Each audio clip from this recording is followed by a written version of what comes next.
And for those who have lived more than 30 years, you probably remember that the video stores in the 90s were full with horror teen movies. One of the genres that till this day I still love and I have great nostalgia for. And from time to time I discover a new example of a movie that wasn't so famous at the time, but it still brings the tone and the spirit of that time. It all started with the horror movie revival in the 90s with the first Scream, that brought many other similar movies right after, all with beautiful American teenagers being killed in their stories. And besides the fact that these movies had great soundtracks, like I also mentioned here in the channel in another video, another thing to notice is that their posters were all the same. Look at that. And while the great examples of the time were Scream, I Know What You Did the Last Summer, Final Destination, recently I found a movie that was way less famous at the time, had quite a smaller budget, but sure must be ranked at the list of 90s classics. None other than Ginger Snaps, a movie that I had quite fun with it, and I love its trashiness, and when it's trash, you know me, we have to trash it together. My name is Gustavo, but you can call me Gus, and let's go! Ginger Snaps is a movie from the year 2000, actually, and although I talked about the 90s horror teen classics, this one was released at the turn of the century. And this movie deals with a horror monster that I haven't talked very much here in the channel, the werewolf. And to be honest, from all the classic horror movie monsters, I think the werewolf is my least favorite. Of course that I love the American Werewolf in London, is one of the greatest classics of werewolf movies, but the creature werewolf is not one that excites me a lot. Not even this theme of lycanthropy, which is the condition of these werewolf people. So this movie came as a greater surprise, and I think it's interesting that it has this theme or subgenre, because this is an element from these horror teen movies from the 90s. Each one was trying to do something different after the revival. You had Final Destination with death itself, you had the faculty with aliens invading the school, and here we have Werewolf Girls, of course. And the movie tells the story of these two little sinister girls that are sisters, Ginger and Bridget. Ginger is the red hair one, and Bridget the brunette one. And they are sinister because they have a bizarre fascination with death. So much so that they joke around with the ways they would like to die in the future, and also because they like to create these photo shoots with them dead, or pretending they are dead, covered in blood in very strange situations. All to create these photo galleries they like to show at school, or to display in their basement that they sleep. And in the suburb they live, something very strange is happening. The dogs of the neighborhood are getting killed, actually destroyed by something that is probably a bigger creature. Then certain nights they go at a park to do a photo shoot, and they get attacked by this creature. A creature that ends up violently hurting Ginger in specific, almost killing the girl. So when Bridget takes Ginger back at home, the injuries of the girl start healing very quickly, revealing that the thing that attacked them was actually a werewolf. And they all escaped from it because the beast was run over by a van when they were crossing a street near the park. Van driven by one of the boys of the school, a little drug dealer at first. So then they start to pay attention to the bizarre transformation signs that happen in Ginger's body, that don't take long to show up, like fur growing from one of her injuries, a tail that comes out of her, the tail area. But the most bizarre is that her period starts occurring more frequently. And this is when the great theme of the movie is revealed, because this is what the movie is about, a transformation movie, something in the style of The Fly. Movies that have this body horror element involved. And although Ginger Snaps has all the elements that are cliché in horror teen movies, we have the bully girl who is always bullying the two sisters, especially Bridget, who is the most recluse. We have also the idiot, good-looking kid who just wants to have sex with Ginger. Anyway, it has all the tropes of the horror teen movies, but the great theme here is actually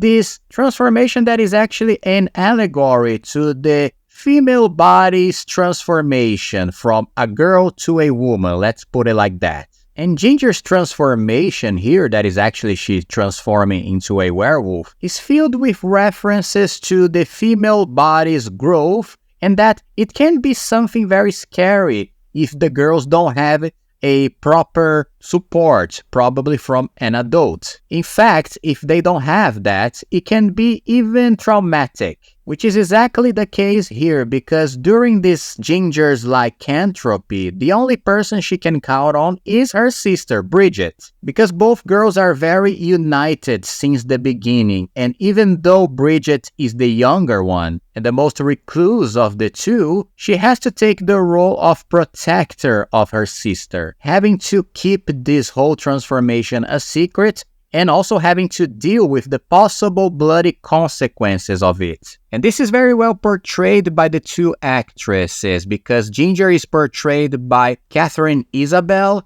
and Bridget is portrayed by Emily Perkins. Both are great in these roles, and they also portray very well the sympathy and companionship of the two sisters. By the way, both of them are not unknown to the horror genre. Katharine Isabelle, I remember her very well from Freddy vs. Jason. She was one of the Jason's victims in that movie. And I also remember her in a role in Smallville, in an episode that is actually one of the few horror episodes in that series. She plays a girl who accesses Clark Kent's dreams to send him a message because she is actually in coma in real life and she needs to escape an abusive father that in the dreams is portrayed as this big Death Reaper figure. It's a very bizarre but very cool episode of the third season. And Emily Perkins is even more known to the horror genre because she played none other than the young Beverly Marsh in the first version of It. That was a miniseries, the one from the 90s who had the actor Tim Curry as Pennywise the Clown, a much more scary version of Pennywise than the remake one in my opinion. Anyways, the performance of both actresses and the partnership of them in screen that is very charismatic. The interesting thing is that both of them are different sides of the same coin. While Bridget is much more introverted, and Emily Perkins shows this very well with the way she looks at things. Her eyes are very deep. I love this in her performance, almost like a beast that is caged and feels very awkward in every place. And Ginger that starts the movie as an introverted, after her transformations she becomes much more extroverted and expansive. And since this is part of the theme of the movie, she suffers a sexual awakening that turns her much more attractive to the opposite sex. And Katharine Isabelle's casting is perfect because she really has the look of a vampire. Besides being beautiful, her eyes, the shape of her face really matches with a classic vampire look. And now going to the spoiler zone of the ending of the movie, so be warned if you haven't watched it yet. The more Ginger transforms into a werewolf, the more problems she starts to cause. In fact, reaching the point of killing people around her. And this is one of the greatest elements of this movie because for these girls being a little dark, like I said, creating these death photo shoots that they love, they are able to hide some dead bodies of the characters in the movie in very hilarious ways, using the excuse of the photo shoots to escape some situations. And this is where the movie wins me over because it has this element of the sinister humor involved. It's not just a dark horror teen movie, but also has these funny moments like many movies of the time. But as the situation escalates with Ginger, Bridget is forced to fight her own sister to control her. And this is one of the elements of this movie that is different from others, that they don't exactly follow the rules of lycanthropy, where you need to have a full moon night for the people with this disease to transform. Here is more like a gradual transformation transformation. So during this, Bridget becomes friends with this guy who is the drug dealer of the school, and together they both create a kind of serum that is able to control the lycanthropy of Ginger. This part of the movie is not very well explained, because how a kid like this is able to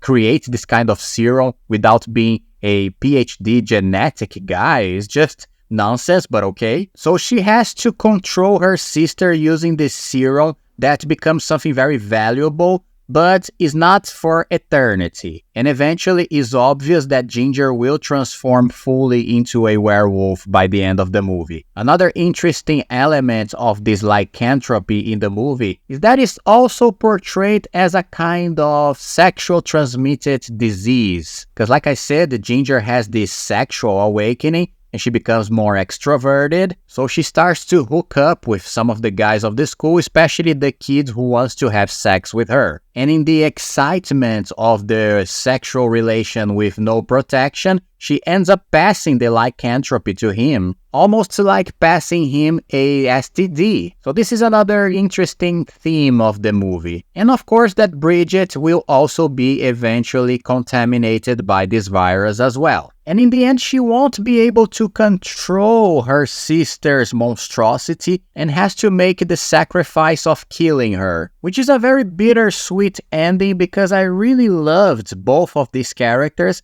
and I wanted to see more stories with them. But here's the deal. To my surprise, there are sequels for this movie. In fact, there is a whole trilogy of Ginger Snaps. And since I gave a little peek in the cover of the second movie, I got excited because I thought, well, Ginger is in the cover of the second movie, so she's probably gonna be there. So before the ending of this movie, I was thinking that they would be able to control Ginger's lycanthropy, and they would both run away and have another story in other movie. But no, Ginger actually dies as the creature that she transformed, which is very sad, but I think it is an appropriate ending to this one, leaving some loose ends for the sequels. So Ginger Snaps is a very fun movie that has little flaws, like the low-budget production is very clear here. There are some scenes in this movie that actually looks like they belong to that old TV show Goosebumps, which was very good, but it was a TV show. And for being a Canadian production, Ginger Snaps probably didn't have a big studio behind, which explains a lot. Especially when we have the werewolf creature. You see that the cuts, the editing, the low light is always used to cut corners by showing it. Actually, they try to hide it a lot, because even though the animatronic is very interesting in look, is not very believable. But of course, these are minor flaws, and I myself don't really care for this. In fact, I love this movie for this very reason, and as I said, I was very happy to know that there were Ginger Snaps 2 and 3. But I went to watch the sequels, and Ginger Snaps 2 Unleashed, like I said, it has Catherine Isabelle in the cover, so I was very happy. I was thinking they found a way to resurrect Ginger, so she's going to be back, and that's what I love about the first movie, the whole dynamic of the two sisters. But no, she comes back in the second movie only as visions of Bridget, because the movie focuses entirely on Bridget, and now she is in a mental hospital for addicts because she was confused with an addict for using the serum that contains her lycanthropy now. So the whole plot revolves around this hospital basically. And you know, the script is not very bad. Actually, it's not bad at all. It's a mixture of Interrupted Girl with a werewolf movie, I guess. But it doesn't have a bone of the irreverence and the sarcastic humor of the first movie, besides not having this horror theme vibe, you know? It's a much more dark in tone movie. I really didn't like it very much. Two interesting details is that the werewolf effects are much better in this one, and there is a very familiar face in this character of the movie, who is played by none other than Tatiana Maslany. If you know her, you know that she is the She-Hulk from Marvel. And here she plays a little girl that becomes friends with Bridget in the hospital, and is a very prominent role in the movie. Plus, it's very funny to see Tatiana Maslany this small in this movie, since after we know that she would be doing these kinds of scenes in She-Hulk. But my real disappointment came in the third movie called Ginger Snaps Back. And this one really brings Ginger as a character in the story, but the movie takes place in the old medieval times, almost like an alternative version of Ginger Snaps that takes place in this old era. And I gotta be honest, I started watching and I was half hour into the movie and it was not bad, but it was not good as well. It didn't have anything related to the first movie that I love so much, so I was like, I can't do it, sorry. So this movie is probably responsible for the franchise to not have continued. So it's sad, but for me, only the first Ginger Snaps really counts. It's a great movie, very fun, and I really suggest you watch it if you haven't seen so far. What about you? Have you watched Ginger Snaps? What did you think? Comment below. And don't forget to leave a like in this video if you are liking the content of Trashing with Gus, and subscribe to the channel for more horror movies, action movies, animes, and animation content in the future. Okay? So, see you in the next Trashy with Gus, and bye-bye.